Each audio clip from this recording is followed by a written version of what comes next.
रामकृष्ण हरी माऊली. आषाढी एकादशीला अवघा काही आठवड्याचा वेळ बाकी आहे आणि या पंढरी नगरीमध्ये भाविकांची गर्दी आता मोठ्या प्रमाणात यायला सुरू झालेली आहे.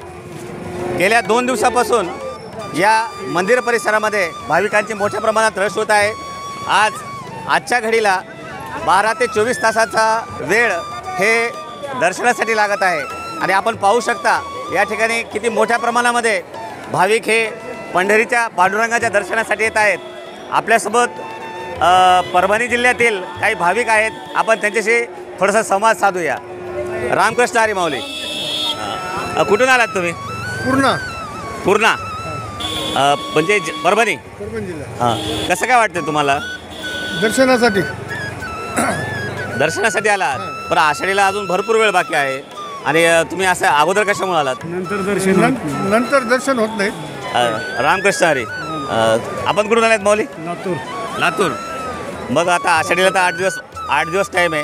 8 दिवस टाईम आहे. दर्शन घेऊन आपण आता चलत यायचं ना पायीवारी तिकडून. काय मागितलं पांडुरंगाला? काय मागितलं? पांडुरंगाला काही मागायचं नाही बाबा, आपलं दर्शन करणं, पाऊस पाणी हे.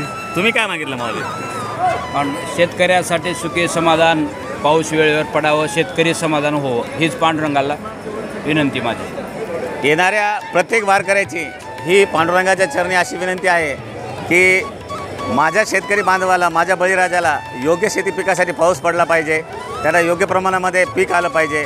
हीच आशा हे स्वतःसाठी न मागता या वारकऱ्यांनी आपल्या शेतकरी बांधवासाठी ही मागणी केलेली आहे.